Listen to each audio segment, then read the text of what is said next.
When we first met with Steps and Bubble to talk about the theme of the event, I asked them, how would they sort of sum up exactly what it was that they were going to be presenting about? And they used the word unconscious bias. Now, being a lawyer with my head in the books, I hadn't come across that expression before, and I suspect many of you are ahead of the game on that than I was. But having now had a good look at and a bit of research on it, it really struck me how much resonance it has for a lot of the situations that I'm asked to advise on a day-to-day basis, particularly where there are conflicts and relationship breakdowns in the workplace. Now, for those who don't know much about unconscious bias, so I've just got a slide here. It's a term which is used to describe our unconscious perceptions, which we all have, and which have a very profound impact on the way we make decisions. And therefore, they will have a profound impact on the way that we respond to and relate to our colleagues and all the people we work with in different situations that we encounter at work. Our particular biases, unconscious biases, will be formed by our own cultural experiences and contexts. Now, according to what I've read, the theory behind the unconscious biases is that they were in origin part of our survival instincts. What they do is enable us to make decisions very quickly about danger, things that we feel uncomfortable with, without having to stop and rationally think, when we were living in caves, is that sort of snarling creature with great big teeth, is that a danger to me or not? By which time, of course, it's far too late and we would have been eaten up by the saber-toothed tiger or whatever. So how does that translate now? Well, what it means is that we still make unconscious decisions about things that perhaps we don't feel very comfortable with, or actually, on the positive side, we can make snap decisions about whether we really like things. So how does that translate into the city workplace? Well, I've sort of identified 4 areas where I think it possibly comes into play. Firstly, in recruitment. It can lead us to create an environment where we are vulnerable to allegations of unfair or discriminatory treatment. Imagine if you were interviewing somebody, a graduate, for example, for a graduate job, and the person who you're interviewing reminds you perhaps of yourself or a friend at that particular age. Have you ever found yourself perhaps being a little more lenient, perhaps leading them a little bit, perhaps after the interview saying, well, I know that person didn't come across as brilliantly as the other person we interviewed, but I know they have great potential because they really remind me of X, Y, and Z. And in your unconscious bias towards somebody who you have a reference with, because you seem to recognise characteristics of yourself or your friend in them, will be at play. Conversely, if there's somebody who actually reminds you of somebody you don't particularly like or get on with, or you don't have any reference points, do you perhaps find yourself being a little bit tougher on that person and not necessarily reacting in the same way to them? If we're honest, we can probably all point to an interview where we might have done that and where we've come out and said, oh, that person really reminded me of X, Y, or Z. But what you might find is a tendency amongst managers, if they are letting those unconscious biases come into play, is to recruit people that they instinctively feel comfortable with.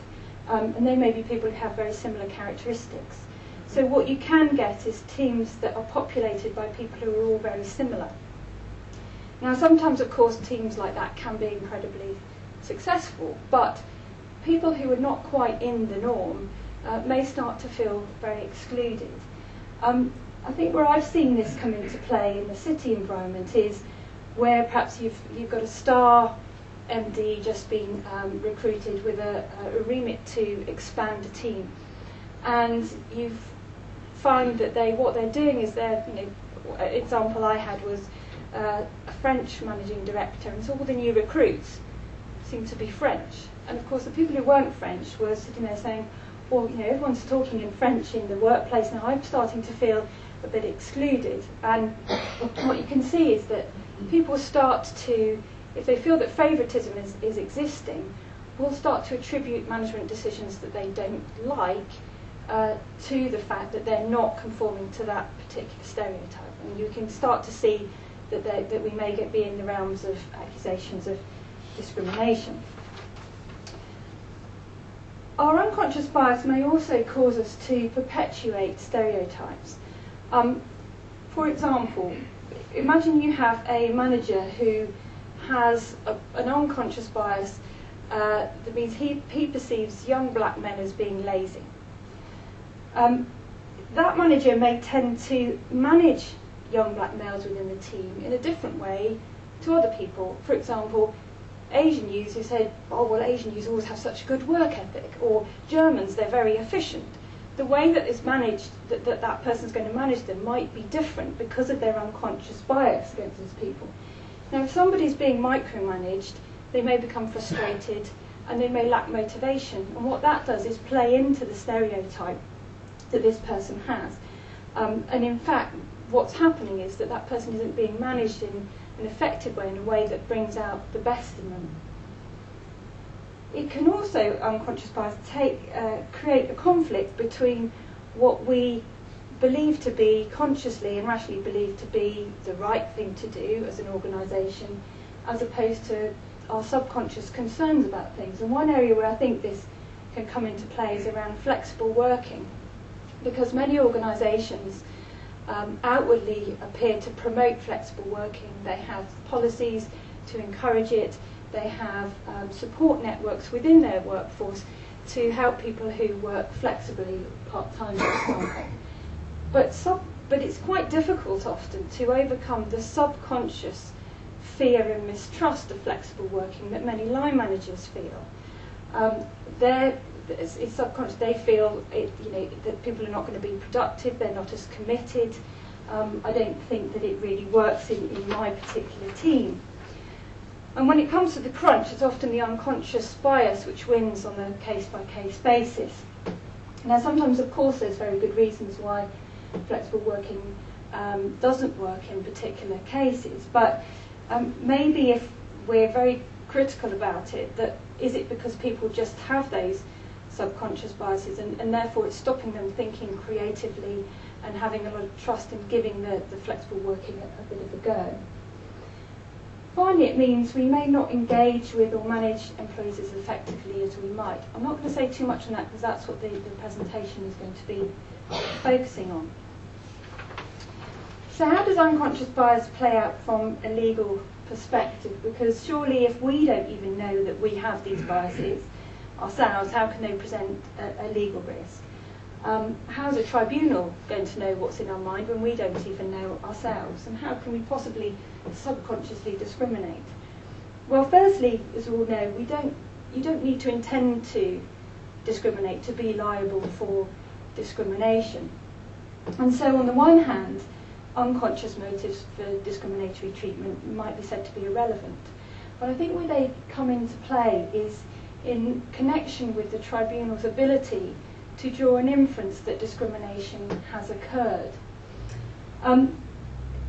The issues arise, the right to draw an inference that the tribunal has arises because in many cases of discrimination, as you will have experienced, there is not clear and direct evidence of discrimination. There's no email saying, fire him, the old codger, and replace him with a 20-year-old. It's quite rare that you have that smoking gun. So as long as a claimant can prove facts from which it can be concluded on the balance of probability, so there's a 51% chance that discrimination has occurred, then the tribunal must infer that discrimination has occurred, unless, of course, the employer is able to show an adequate non-discriminatory explanation. But if there's no direct evidence, how does a claimant make out this, as we call it, prima facie case? Well, this is where the unconscious bias, I think, comes into play, because one of the things that is quite persuasive to tribunals are your equal opportunities or your monitoring data. of the statistics around diversity, etc., in your workforce. If this tends to show a pattern of particular treatment which may be less favourable to particular groups, then that in itself can lead to an inference that discrimination has occurred. And of course you will all have seen the savvy claimants with their clever lawyers writing these great long questionnaires asking for all this minute detail, and what they're trying to do is draw out the statistics which they can then use and spin in the tribunal to persuade the tribunal to infer that discrimination has taken place. Now, where unconscious bias has been at work and you tend to see stereotypes or teams that look the same, etc., then your statistics may not look that brilliant, and it's those statistics which the tribunal is going to be looking at. So if we look at some of the examples that we looked at, if new recruits in a team are predominantly one nationality or one sex, for example, or they're all younger or older, we might be able to show that, on the face of it, it looks like there's a discriminatory environment. If the percentage of black males in the workforce, a larger percentage of the black males in the workforce are going through performance management than the same percentage of people who are not black, then again it may look like the young black males in the workforce are being treated in a different and less favourable way. Or if a large number of flexible workers are being selected for redundancy, then again it may look like there's some bias going on in relation to flexible working. So it all builds up this picture of bias which your lawyers will use to their advantage. And also, of course, tribunals are not frightened of drawing conclusions about what we all subconsciously think. There's been a number of cases where they've been quite prepared to make judgments about what must be in people's minds, not because they're concerned about the motive behind the discrimination, but they're trying to understand and take a view on what has caused certain decisions to be made in relation to the claimant. So how do we protect ourselves? Well, it's the same old stuff, I suppose, which you hear from lawyers all the time. So not rocket science, but the first thing is to make people aware that they may have these unconscious biases. Clearly, Deloitte's have done that, and it'll be great to hear, how that has gone down and how that's changed behaviours in the workplace. I believe that Ernst & Young have done the same. Citi were in the papers in the summer. They had their diversity week and hired Jane Elliott, a guru, to run workshops on unconscious bias.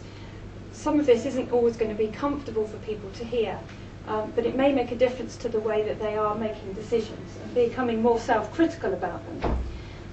If you believe that unconscious bias is affecting certain areas, then think about sort of your own, I suppose, monitoring of that. And I don't mean just collecting equal opportunities data. I mean, as HR professionals for the teams that you are looking after, especially in high-risk situations like a big recruitment drive, keep an eye on the makeup of the people who are being recruited, because it's going to look so much better if you have to stand in the tribunal and be questioned as the HR person managing a process. If you've been able to say, well, yeah, I did spot a trend and I did go and talk to the manager and he did explain to me that this was why he'd recruited all these people, and I was satisfied with the explanation, and I told him that he needed to just keep an eye on diversity, and you look a whole lot better and more credible in the tribunal. Also, of course, monitoring situations just enables you to keep a lid on problems and anticipate problems and perhaps stop them before they happen. Lawyers always want you to keep a good paper trail, but I suppose we can't emphasise it enough. When you're dealing with discrimination claims, trying to overcome an inference of discrimination, you need to be able to show to the tribunal why you've made decisions as a rational reason and that it's not discriminatory.